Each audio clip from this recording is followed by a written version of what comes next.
What's up, vapors? Thanks for checking out Daily Vape TV. My name is Nick, and today we're going to be taking a look at the MVP4. So after I unboxed this thing a couple of weeks ago on one of my vlogs, I've been using it pretty much non-stop because honestly this thing is awesome. I'm going to tell you right now, this early in the video, this thing is great and I really do recommend it to anyone. So if that's all you need, then there you go. You have been vilified for your purchase. But if you want to learn more about this device, of course, stay tuned. We're going to be going down in depth with this thing here and we're going to be taking a solid look at it. But yeah, this thing just totally reminds me of the early days of when I first started vaping. I mean, I knew I was getting serious into it when I bought myself the MVP2 back in the day. Now we have the version 4 out, and I gotta tell you, there are some awesome upgrades and some awesome features on this thing. So this one's definitely gonna be sticking around in my rotation for quite some time. It's just that perfect mod that can do just about everything. So with that, let me go ahead and state my intent by saying that I did receive this product for free from the manufacturer for the purpose of doing this review.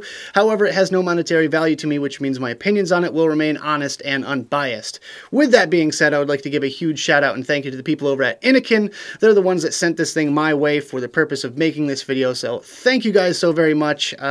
Really just brings me right back to when I was holding my MVP2 back in the day. So before we go down to the close-up view, I wanted to give you guys an idea of some of the main specs about this device, as well as what colors it's going to come in, how much it's going to cost, and where you can get yourself one. So first things first, this has a built-in 4,500 milliamp hour battery, which also doubles as a power bank as well. You can actually charge your small electronics, your phone, stuff like that, right from this mod, which is fairly impressive if I do say so myself.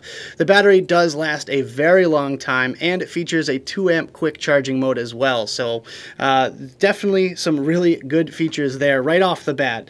It's powered by an Aethon microchip, which is basically what controls the regulation on this device. So the temperature control modes and the wattage mode, etc.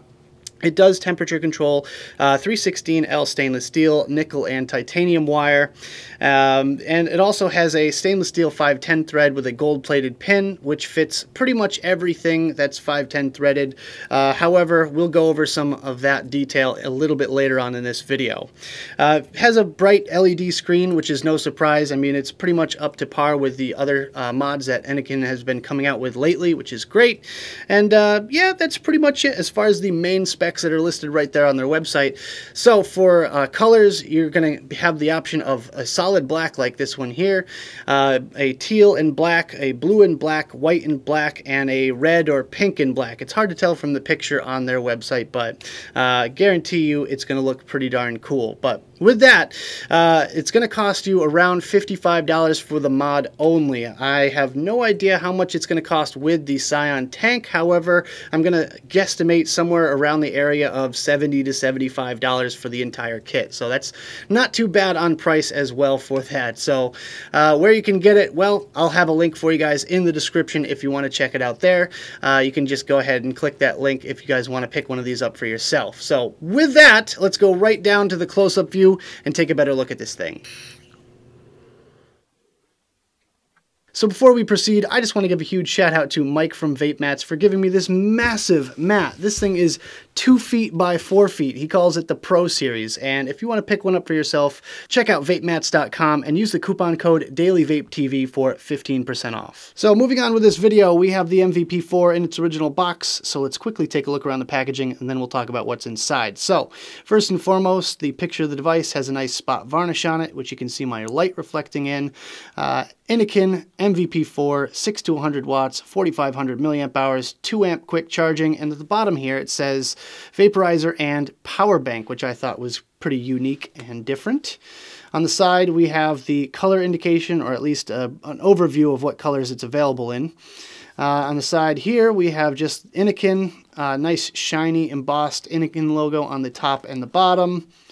And on the back we have the brief spec overview here. We have the contents of the box, we have the legal mumbo jumbo, and we have the scratch authentication check thing right there. So there you go. Let's go ahead and unsheath the beast, if you will. And there we have it. The MVP4 in all its glory with its nice shiny matte, shiny black finish. So take the device out real quick, put that to one side for right now. And we get the instruction manual. There you go. Pretty basic stuff. And of course it comes in a million languages, and it's a lot of words. Lots of words in this one. Few little diagrams and pictures, which is kind of nice, but otherwise it's pretty wordy. But there we go. You get a couple Innokin stickers. For those of you that are collectors like myself, you will appreciate that. And the bottom of the box has the charging cable, the Scion tank with one pre-installed coil. You also get some extra O-rings and stuff like that. You get a tank band, little Innokin tank band, and an extra glass piece as well.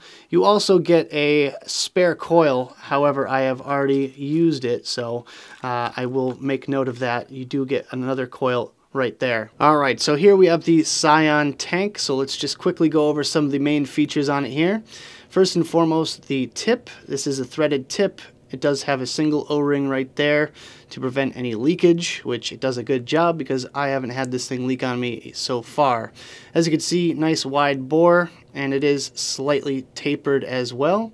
Very comfortable, very nice to vape on for sure. So there you can see the filling ports. You have 3 to choose from there. It's great for letting any air escape from the tank as you're filling it, so you don't get all bogged down by that. So let's go ahead and put the tip back on and open up the chamber here. Now, as you can see, this is a single hole coil. It does come as a kit with 2 triple coils. However, I have used both of those, so I wanted to show you guys something nice and sparkly and new. So in the kit, it won't come with one of these. However, this is the 0.28 Kanthal version, which is rated between 100 and 200 watts. That is only available as a secondary aftermarket product, not included with the MVP4 kit. However, the coils that are included with the MVP4 kit are triple coils, so you actually have 3 different holes down in the coil themselves, and they're rated between 70 and 100 watts. So there you go. Taking that coil out, you can see that it doesn't have a bottom piece, which is kind of a weird thing to see when it comes to a coil like this or a tank like this. It just makes a connection with this piece in here, as far as I know, or as far as I can tell. Not sure why they did that. I don't think it really is all that special, to be perfectly honest with you guys, but it serves its function and it does a good job, so I'm just going to let that pass. But with that, that's kind of how that system works there. The bottom O-ring, you might be able to see it here, does prevent any leakage. It's nice and chunky, no problem with that whatsoever. Now you can see the airflow section at the bottom, which is fully adjustable, and it does have a little stopper as well, so it's going to prevent you from just spinning wildly. But fully open to fully closed. I'm not sure the actual dimensions of these air holes. There is 2 of them, but I believe they are about, I'm going to say, 2 millimeters by about 10 millimeters or so, maybe a little bit more, maybe about 12 to 15 wide there. But yeah, there's plenty of airflow with this tank. Looking at the bottom of it, nothing too fancy or special there. It doesn't even have any branding or anything on the bottom of the tank. The pin is fixed as far as I can see here. So nothing too special about the bottom of this one. So here it is. This is the MVP4, and it's very familiar looking. I mean, they really haven't changed the design all that much from the original, and for me that's a good thing because it definitely brings me right back to when I first started vaping and my original MVP, but it does kind of have a slightly sleeker look, and obviously no ego threading up here at the 510 connection. But with that, pretty simple button layout. You have your fire button right here, and the screen, the OLED screen, and at the bottom we have our power up and down buttons and function buttons. Then we have the micro USB charging port as well. So on the flip side of this, we have the full-size USB. This is for using it in power bank mode to charge your phone or other similar smaller electronic devices, which is kind of a neat feature, if at all, you know, slightly unnecessary, I think. But some people might get some use out of that, which is, I guess, worth it right there. Taking a look at the top section here, there's the 510 connection, and you can see there's a gold plating on that 510. So taking a look at this 510 pin real quick, it does appear to be spring loaded, but it is very, very rigid. So I would be a little cautious whenever putting a device on here. Don't screw it down too tight or you're going to squish that pin all the way down. But with that, most devices will fit on there, no problem. So just looking at the power button real quick, we're going to turn this device on with 3 clicks. 1, 2, 3. And hopefully you guys can see the little LEDs behind there light up whenever you turn this device on and off. 1, 2, 3. There you go. 1, 2, 3. And you have the green, yellow, red like you normally see with Innokin products. So there we go. We have the OLED screen, which is pretty basic. Of course, I don't have my atomizer attached, so it's going to give me the check atomizer warning. But to power this device up and down, all you have to do is hold the up or down button, and then you can freely adjust to your heart's desire here. So I'm actually going to leave it at 75. If you press and hold, it does go faster, much faster to say the least. But there you go. It goes in half-watt increments, which I like. I like that because most of the time 0.1 watt is not going to make that much of a difference. So I actually prefer it that way. I wish more mods would do it. So pretty much the basics on the screen: your wattage, your battery life, your resistance of your coils, your voltage that you're vaping at, and that's pretty much it, which is all you need in my opinion. So there you go. As far as changing it to temperature control mode, all you have to do is press and hold the fire button with the up button here, or the down button I should say. Then you're going to get it into the different temperature control modes if you so choose. Then you can set your wattage just like that by pressing up and down there. And to get back, all you have to do is press the fire button and the up button. So when you put your tank on top, you're going to get this screen right here where it's asking you whether it's the same coil or if you want to change it to one of the temperature control modes or any different mode that you so choose there, which is pretty cool because then that way you don't have to go through the menu system. It just gives you the prompt right there when you fire it up. So here it is, the MVP4 with the Scion tank once again on top. And yeah, I'm just going to give you guys a quick little 360 of this thing. So pretty cool little device if I do say so myself. A lot of awesome features and it's powerful to boot. So let's go back to the main screen, have a quick vape on this thing, and we'll talk about it some more. Alright guys, I hope you enjoyed the close-up section of the video. Now let's talk about my personal thoughts about this device, some pros, some cons, and whether or not it's worth purchasing. Starting off today with the pros, my first pro is the excellent battery life. I get almost 2 full days out of this thing here, and for a mod this size, that's pretty darn impressive. I mean, it's not the highest wattage mod that I have in my rotation. However, for something with a tank on top, I feel like 100 watts is very much appropriate, and with that, I tend to use it about 75 watts anyways. So at 75 watts, vaping all day long on this thing, I get almost 2 full days, which is awesome. Definitely 2 big thumbs up from me. My second pro today is the sleek design. This thing is absolutely gorgeous. It totally reminds me of like a newer iPhone or something like that, with the little polished accents at the top and the bottom and this kind of like brushed finish for the rest of the body. Just really high-tech looking, really cool looking. The other colors in the lineup look just as impressive if I do say so myself, and I just really like the way it looks. It's very clean. It's very you know, just satisfying to take a look at and behold. But I think you guys might agree with me here. This thing just looks pretty darn cool. And for my third pro today, this thing is the perfect everyday carry mod. And what I mean by that is if you want one mod to bring around with you all day long that you don't have to bring around extra batteries, extra juice, or anything like that, make it the MVP4, because this is just the right wattage where you're not going to kill your battery too fast. It's going to last all day. I mean, you might have to carry around a little bit of juice or something like that, but that's totally understandable. But with that, I might have to do a little special video somewhere down the line of what I carry around with me every single day. But like I said, this thing has stayed with me for the past couple of weeks, and it's just perfect for fitting it right in your pocket and basically just carrying it around all day. I know that I'm not going to run out of battery life if I decide to go on a long car trip, so it definitely passes that test as well. And for my final pro, this thing rips. That's exactly exactly what I have written down in my notes here, but yeah, this thing rips for its size and weight and everything else.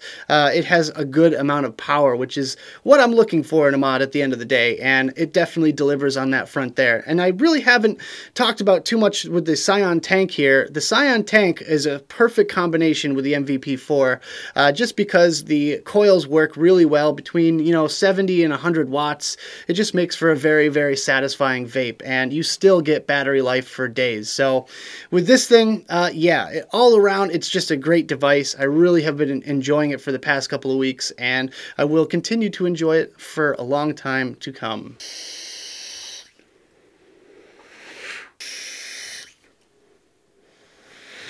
Alright, so moving on to some cons. My first con is that the tank doesn't quite fit flush onto the mod. Now, you probably saw this in the close-up section, and for those of you out there that don't care about this, it's not going to be a con for you, obviously, but for me, whenever I look down the side profile view of this device, I see that little tank overhanging just ever so slightly, and it just kind of bugs me, and they could have avoided that very easily because they actually included this little kind of beveled edge or indentation right here on the top part of the device, and if they didn't do that, it would have sit a lot more flush, and that is like literally a hair off. It's a hair off, and it just bugs me. I have to mention it because my OCD tells me to, but with that, I feel like it's not a major thing whatsoever. It's very, very light con, if you will. My second con is that it's boxy. Duh, of course, yes. Look at it. It's an MVP. They've been pretty much the same design since they first came out a couple of years ago. And with that, yeah, it is a bit boxy. It is a bit, you know, kind of cumbersome to hold and things like that. It's not the most comfortable mod out there, but yeah, it does kind of get a little bit under my skin. It's not a real big deal to me. I can definitely deal with it. You know, obviously this thing has been pretty much in my hand for 2 weeks straight, and I don't really mind it all that much, but after a while, it might get to you, but it is kind of obvious. If you can't tell just by looking at pictures of it, then you probably shouldn't have bought it in the first place if this sort of thing bugs you. For my third con today, the startup is a bit slower than what I'm used to. Now, coming off of the Predator 228 mod review, I was able to click that thing 5 times and hit it right away. The startup time was almost nothing. When it comes to this device here, I'm going to turn it on real quick, and I'm going to hit it when I think it should start up. So 1, 2, 3, and hit. Nothing. I'm holding the button down and it gives me absolutely nothing. So with that, you have to be a little tiny bit more patient than I am, I suppose, because I have done that so many times, from locking it when I put it in my pocket to taking it out and pressing it 3 times and just going to hit it and it not firing, and I have to check my mod and then fire it again, then it will work. But with that, you have to be a little bit more patient than I am, and obviously I have kind of lost that patience, and I'm being spoiled by some of the other devices that are on the market lately. For my fourth con today, the 510 connection isn't going to fit every single device good and flush. Now, what I'm talking about here is I went to put the Icon RDA on top of here because I thought it was going to look really good. It's got a shiny black metallic finish that matches with the top part of the MVP4, and I thought it was going to look really good, so I went to screw it on all the way, tighten it down as much as I could, and then I noticed the between 1/16 and 1/32 of an inch gap underneath the RDA. So it's not going to fit every single device good and flush out there that you might have. So of course it's going to fit all of the Innokin atomizers just fine, but as far as anything else is concerned, I would be a little bit cautious about throwing any old device on top of here and expecting it to be completely flush. And for my final con today, this one is another one of those slight cons. It really doesn't make a difference in the performance whatsoever, and it really doesn't take away from my overall feelings about this device. However, it's something worth mentioning, I feel like. The buttons do rattle a little bit. You're not going to really notice it when you're just using it, when you're vaping on it or anything like that. It's going to be more or less when you're just kind of talking with your hands or anything, you do notice a little bit of rattle. Now, I'm just going to hold up the device right up to my microphone. Hopefully you guys can hear this. So yeah, there you go. It's just a slight rattle. It really is very faint, and it's going to be one of those things that it might not bother you guys out there, but for me, I have to be a little bit more nitpicky about this sort of stuff, and it's just worth mentioning. So at the end of the day, is this thing worth purchasing? And in my opinion, Yeah, it is. I could pretty much recommend this to any type of vapor out there. I mean, granted, the cloud chucking vapor probably isn't going to be interested in a device like this, but maybe you want a secondary device that you can leave your main one at home, your expensive one or something like that, and you just want something to carry around all day with you. The MVP4 definitely fits that bill. But with that, I wouldn't really recommend this to a newer vapor, like a brand new vapor, just because it might be a little bit much. However, maybe someone upgrading from a pen or a stick battery, or maybe even a 50 or 60 watt box, they just want something the next step up without, breaking the bank. This definitely would be a great mod for that type of vapor. So as far as the Scion tank goes, I really didn't mention it too much in this video because it's pretty standard stuff. It's a tank. What else is there to say about it? It handles the 70 to 100 watts as advertised, and the cool thing about it is that it has the triple coils in there, which is pretty cool, but at the same time, it doesn't really blow me away or anything like that. So if you can get the kit cheap enough with the tank, then I would say, yeah, go for it. But if you don't need the tank, you already have one or something like that, then I would say just skip it and buy the mod by itself. But in any case, I would still recommend this mod. This mod is absolutely amazing.